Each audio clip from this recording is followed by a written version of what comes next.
আসসালামু আলাইকুম। আজকে আপনাদের সাথে শেয়ার করছি খুবই মজাদার একটা রেসিপি, আর সেটি হলো মোরগ পোলাও। অনেকে অনেকভাবেই রান্না করে থাকেন, তবে আমি যেভাবে রান্না করি সেই রেসিপিটাই আজকে আপনাদের সাথে শেয়ার করব। আশা করছি আমার আজকের এই রেসিপিটি আপনাদের কাছে খুবই ভালো লাগবে। যদি ভালো লাগে তাহলে একটি লাইক দিয়ে পুরো ভিডিও জুড়ে আমার পাশে থাকবেন প্লিজ। মোরগ পোলাও রান্না করার জন্য প্রথমে আমি এখানে নিয়েছি 3 কেজি চিনি গুঁড়া চাল। আপনারা চাইলে বাসমতি চালটাও ব্যবহার করতে পারেন। চালটাকে আমি 10 মিনিটের মতো পানিতে ভিজিয়ে রাখবো। তারপর খুব ভালো করে ধুয়ে একটি স্ট্রেনারে নিয়ে পানিটা ভালো করে ঝরিয়ে নেব। আজকের মোরগ পোলাওটা আমি দেশি মুরগি দিয়েই রান্না করব, সেই জন্যে এখানে নিয়েছি 4টি দেশি মুরগি। মুরগিগুলোকে কেটে এখানে আমার মোট 16 পিস হয়েছে। 16 পিস থেকে এখানে আমি 14 পিস নিয়েছি। আর মুরগির পিসগুলোকে আমি খুব ভালো করে ধুয়ে পরিষ্কার করে নিয়েছি। এখন এর মধ্যেই দিয়ে দিচ্ছি 1 চা চামচ লবণ, আর দিয়ে দিচ্ছি হাফ টিস্পুন ফুড কালার। এখন খুব ভালো করে মাখিয়ে নেব।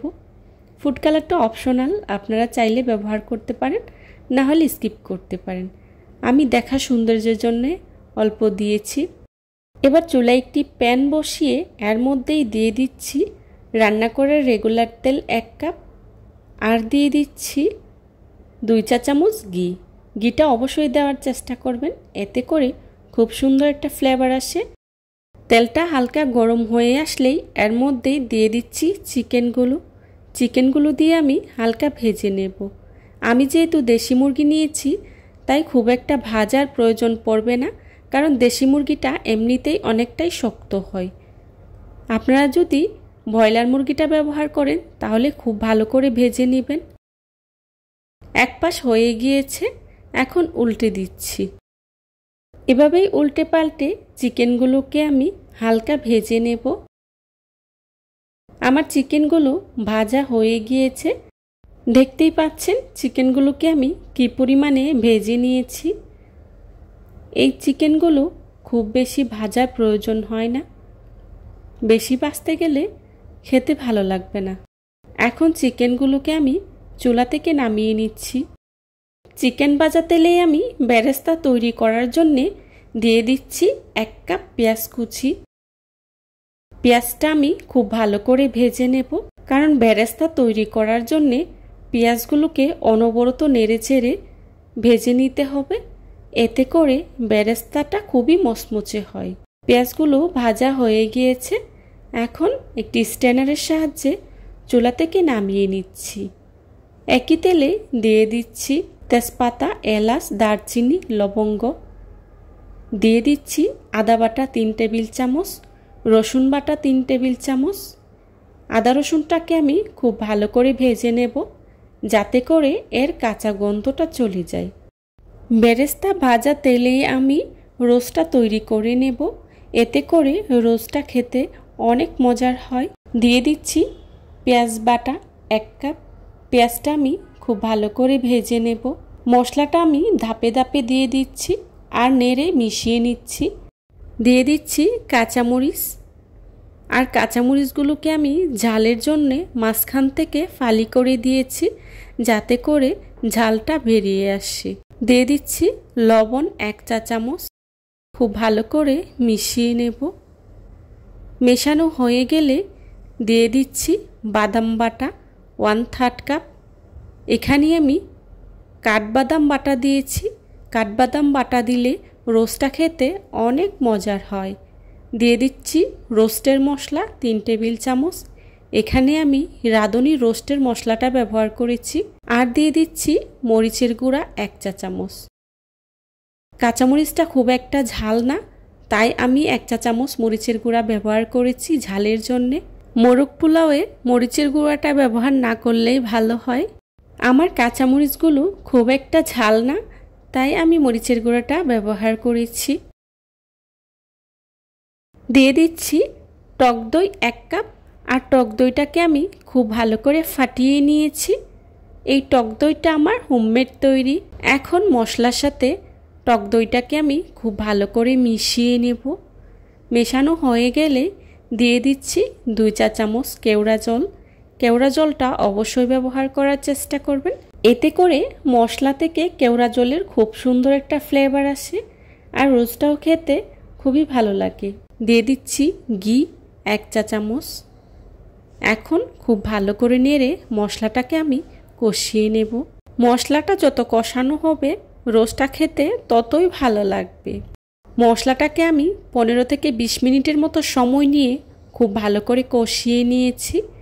দেখুন মশলা থেকে তেলটা উপরে ছেড়ে দিয়েছে। এখন এর মধ্যেই দিয়ে দিচ্ছি আগে থেকে ভেজে রাখা চিকেনগুলো দিয়ে মশলার সাথে খুব ভালো করে মিশিয়ে নেব। মশলার সাথে চিকেনগুলোকে আমি খুব ভালো করে মিশিয়ে নিয়েছি। দিয়ে দিচ্ছি পেঁয়াজ বেরেস্তা। আপনারা নিশ্চয় খেয়াল করেছেন প্রথমে আমি কোনো পেঁয়াজ বেরেস্তা ব্যবহার করিনি, এই পর্যায়ে এসে আমি পেঁয়াজ বেরেস্তাটা ব্যবহার করেছি। এতে করে চিকেন এবং ঝোল থেকে খুব সুন্দর একটা ফ্লেভার আসে, তাই আমি প্রথমে পেঁয়াজ বেরেস্তাটা ব্যবহার করিনি, এই পর্যায়ে ব্যবহার করেছি। দিয়ে দিচ্ছি দুধ 1/2 লিটার। এখানে আমি গরুর দুধটা ব্যবহার করেছি। দুধটা দিয়ে আমি চিকেনগুলোকে খুব ভালো করে কষিয়ে নেব। আপনারা চাইলে এখানে কিশমিশটা ব্যবহার করতে পারেন আর আলু বোখরাটাও ব্যবহার করতে পারেন। আমার হাতের কাছে আলু বোখরাটা ছিল না, তাই আমি আলু বোখরাটা ব্যবহার করতে পারিনি, আর কিশমিশটা আমার কাছে ভালো লাগে না, তাই আমি ব্যবহার করিনি। এখন ঢাকনা দিয়ে ঢেকে মাংসগুলোকে আমি খুব ভালো করে কষিয়ে নেব। আমার মাংসগুলো খুব ভালো করে কষানো হয়ে গিয়েছে।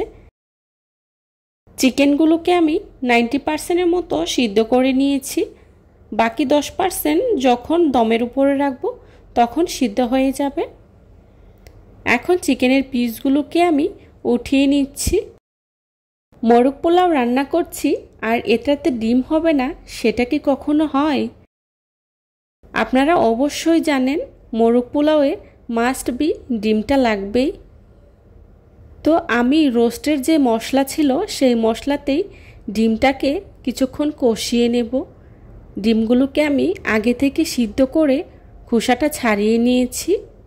এখানে আমি 12 পিস ডিম নিয়েছি। ডিমটাকে আমি খুব ভালো করে কষিয়ে নিয়েছি। এখন ডিমগুলোকে মশলা থেকে উঠিয়ে নিচ্ছি। আমি সবগুলো ডিম উঠিয়ে নিয়েছি।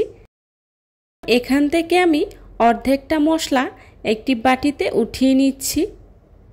এখানে আমি বেশ অর্ধেকটা মশলাই উঠিয়ে নিয়েছি, আর বাকি অর্ধেকটা মশলা দিয়েই আমি পোলাওটা রান্না করে নেব। যেই পাত্রে আমি পোলাওটা রান্না করব সেই পাত্রটা চুলায় বসিয়ে অর্ধেকটা মশলা দিয়ে দিচ্ছি। এর মধ্যেই দিয়ে দিচ্ছি আগে থেকে ধুয়ে পানি ঝরিয়ে রাখা চালগুলোকে আমি খুব ভালো করে পানিটা ঝরিয়ে নিয়েছি। এখন মশলার সাথে খুব ভালো করে চালটাকে ভেজে নেব। মশলার সাথে চালটাকে খুব ভালো করে ভেজে নিলে পোলাওটা অনেকটাই ঝরঝরে হয়। ভাজতে ভাজতে যখন চালটা অনেকটাই লাল হয়ে আসবে তখনই এর মধ্যে পানিটা দিয়ে দেব। আমি বেশ কিছুক্ষণ সময় নিয়ে চালটাকে খুব ভালো করে ভেজে নিয়েছি। এখন এর মধ্যেই দিয়ে দিচ্ছি গরম পানি। আমি এখানে গরম পানিটা ব্যবহার করেছি, আপনারাও চেষ্টা করবেন গরম পানিটা ব্যবহার করার জন্যে। 3 কেজি চালের জন্যে এখানে আমি 5 কেজি পরিমাণ পানি ব্যবহার করেছি, এতে করে পোলাওটা অনেকটাই ঝরঝরে হবে। দিয়ে দিচ্ছি গুঁড়ো দুধ 2 চা চামচ। এখানে আমি বড় চামচের 2 চা চামচ গুঁড়ো দুধ ব্যবহার করেছি। এখন গুঁড়ো দুধটাকে আমি খুব ভালো করে মিশিয়ে নেব। মেশানো হয়ে গেলেই দিয়ে দিচ্ছি লবণ 2 চা চামচ। লবণটা আপনারা আপনাদের পরিমাণ মতো ব্যবহার করবেন। এখন ঢাকনা দিয়ে ঢেকে পানিটা পুরোপুরি শুকিয়ে আসা পর্যন্ত অপেক্ষা করব। ফিরে এলাম কিছুক্ষণ পর। এ পর্যায়ে খুব ভালো করে নেড়ে নিতে হবে। আমার চালটা প্রায় 80% মতো সিদ্ধ হয়ে গিয়েছে। এই পর্যায়ে দিয়ে দিচ্ছি বাকি যে অর্ধেকটা মশলা আমি একটি বাটিতে উঠিয়ে রেখেছিলাম ওটা। মশলাটা দিয়ে পোলাওয়ের সাথে খুব ভালো করে মিশিয়ে নেব। এই পর্যায়ে মশলাটা দিয়ে পোলাওয়ের সাথে খুব ভালো করে মিশিয়ে নিলে পোলাওটা খেতে খুবই টেস্টি হয়। দিয়ে দিচ্ছি কাঁচামরিচ কয়েকটি। মেশানো হয়ে গেলে আবারও আমি ঢাকনা দিয়ে ঢেকে 5 মিনিটের মতো দমের উপর রেখে দেব। আমার পোলাওটা কিন্তু পুরোপুরি সিদ্ধ হয়নি, 80% মতো সিদ্ধ হয়েছে। বাকিটা দমের উপর রেখে দিলেই সিদ্ধ হয়ে যাবে। মেশানো হয়ে গিয়েছে, এখন ঢাকনা দিয়ে ঢেকে দমের উপর রেখে দেব। ফিরে এলাম 5 মিনিট পর। এখন পোলাওটাকে আমি খুব ভালো করে নেড়ে নেব।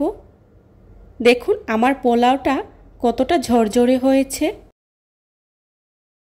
এবার এখান থেকে আমি কিছুটা পোলাও একটি পাত্রে উঠিয়ে নেব।